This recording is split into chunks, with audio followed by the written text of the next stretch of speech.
Агаар сэлгэлттэй гадна ханын дулаалгын систем. Өмнөх хэсэгт бид барилгын дулаан тусгаарлах холбоотой технологи буюу хөөсөнцөр хавтангаар хэрхэн дулаалгах тухай өгүүлсэн билээ. Харин энэ удаад агаар сэлгэлттэй гадна ханын дулаалгын системийн тухай үзүүлэх гэж байна.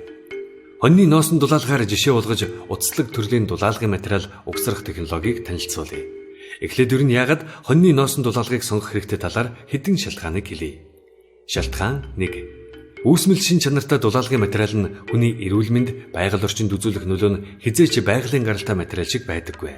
Тиймээс эрүүл дулаалгын материалыг сонгохыг хүсч байвал манай орны нөхцөлд хоньны ноосн дулаалга хамгийн зөв сонголт юм. Шалтгаан 2. Шилэн хөвөн, эрдэс хөвөн, чулуун хөвөн зэрэг нь утаслаг хатуу бүтэцтэй бөгөөд угсрахад шууд гараар барьж хийх боломжгүй байдаг. Битүү хамгаалтын хувцас өмсөж, тэдгээрийн өргөсөөс хамгаалах шаардлагатай. Харин ноосн дулаалгыг угсрахад танд хамгаалалт хэрэггүй.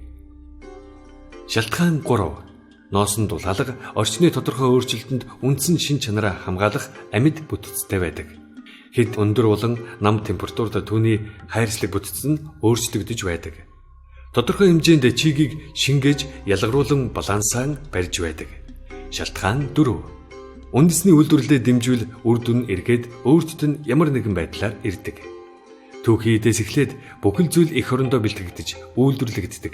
Тээврийн зардал болон бусад эрчим хүчний хэрэглээ бага. Дээрх шалтгаануудаас үзвэл манай орны нөхцөлд хамгийн тохиромжтой дулаалгын материал нь хоньны ноосн дулаалга юм. Ингээд барилгыг хоньны ноосоор дулаалгах технологиг танилцуулъя. Энэ төрлийн дулаалга нь ялангуяа модон барилгад илүү тохиромжтой байдаг. Учир нь модон төрлийн барилгад полистиролын төрлийн буюу хөөсөн дулаалга хийснээр модонд үүсэж буй чийг гадагшилтгүй нь эргээд барилгын үндсэн хан ялзрал орох эрсдэл дагуулдаг. Утаслаг төрлийн дулаалгын бас нэг давуу тал нь жилийн 4 улиралд дулаалгын ажлыг хийх боломжтой байдаг явдал юм. Учир нь энэ төрлийн дулаалга нь усны оролцоогүй, ямар нэг шавар зурмаг ашигладаггүй, хөлдөх эрсдэлгүй юм. Угсралтын технологи. Дулаалгын ажил хийх гэж буй барилгын үндсэн хан дээр 60 см-ийн алслалтай C төмөр, бүрүүс мод зэрэг дурын материалаа сонгон хүрээ рам зангидж бэлдэнэ. Энэ алслалтын хэмжээ нь энэ төрлийн дулаалгын материалын өргөний хэмжээнд нийцдэг. Рамны дотор хэмжээ 58 орчим байх нь тохиромжтой байна. Учир нь энэ төрлийн дулаалгыг хоёр талд нь баг зэрэг чихэж оруулах нь дулаалга цагийн ирэхээр агших, сунах зэрэг өөрчлөлтөнд орсон тохиолдолд 2 см-ээс хэтрэхгүй гэж үздэгтэй холбоотой. Ингээд бэлэн болсон раманда дулаалгын материалыг хийнэ. Ингэхдээ ямар нэгэн зай завсар байгаа эсхийг нэгтлэн шалгах хэрэгтэй. Тэвнийн чинээ зайгаар, тэмийн чинээ жавар гэдэгтэй. Барилгын булан эсхийг дулаалгахтаа өмнөхийн адил 60 см аслалтай рам зангидах бөгөөд ингэхдээ булан дээр залгааг хийж болохгүйг анхаарах хэрэгтэй. Монгол улсын стандартад барилгын дулаалгын материалын зузаан дор хаяж хананд 10-аас 15 см, дээвэрт 20-с 25 см байх ёстой гэж заасан байдаг. Хоньны ноосн дулаалгын материалаар жишээлбэл 5 см зузаан байвал дор хаяж 2 давхарлаж хийн. Дулааны урсгалыг өөрчлөхийн тулд дараагийн давхархын чиглэлийг нь эсрэг болгох хөндлөн рам 60 см-аар зангидна. Ингэснээр 2 давхар дулаалга маань нэг нэгнийхээ сийгэлтийг хааж дулааныг илүү хадгална гэсэн үг. Хоньны ноосн дулаалга хийхдээ хоёр захаас бусад хэсгийг дарж хадах хөвсгөр зөөлөн байдлыг алдагдуулах нь буруу юм. Барилгын зураг төслийн дагуу дулаалгын материал 15 см байна гэж заасан бол дахин босоо рам зангидж давхарлан хийн. Үүний гадна талаар ус чигнээс тусгаарлах үе байршуулна. Хүүдний үлрэлд утаслаг төрлийн дулаалга нь гэр доторх чигийг чөлөөтэй гадагшлуулж, гадна ханд хөлрөлт, цанталт үүсгэснээр хөгцөрч мөөгөнцөрдөг аюул бий болно. Иймээс дулаалсан барилгад механик эсвэл албадмал агаarжуулалтын систем байршуулж, гадна ханаар чигшил гадагшлах үзэгдлийг бууруулах шаардлагатай. Нэгэнтээ ханаар нэвтсэн чигийг гадагшлуулж, ханыг хуурай байлгах, гаднаас нь орж болзошгүй хурд тундснаас хамгаалах зорилгоор Тавек зэрэг брендийн амьсгалдаг пилонкийг ашиглана.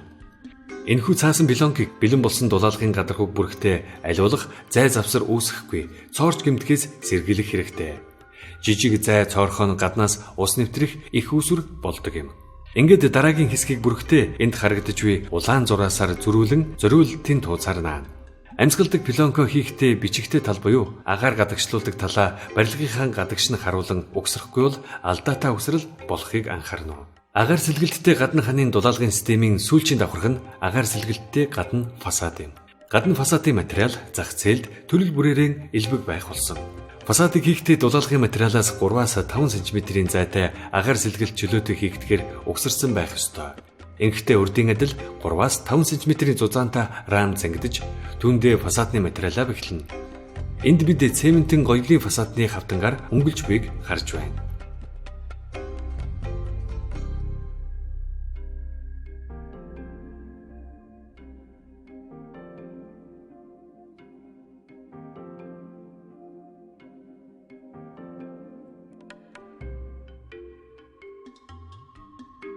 Бидний харж байгаачлан дулаалсан ханын доод хэсэг зайтай байна.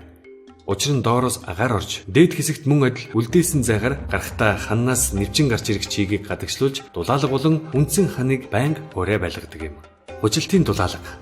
Дулаан агаар дээш хөөрч байдаг учраас дээврээр дулааны алдагдал их байдаг. Тиймээс таазны дулаалгыг илүү зузаан хийн. Хоньны носон дулаалгыг 5-ыг үржих 4 буюу 5 см-ийн дулаалгыг 4 давхарлан хийн.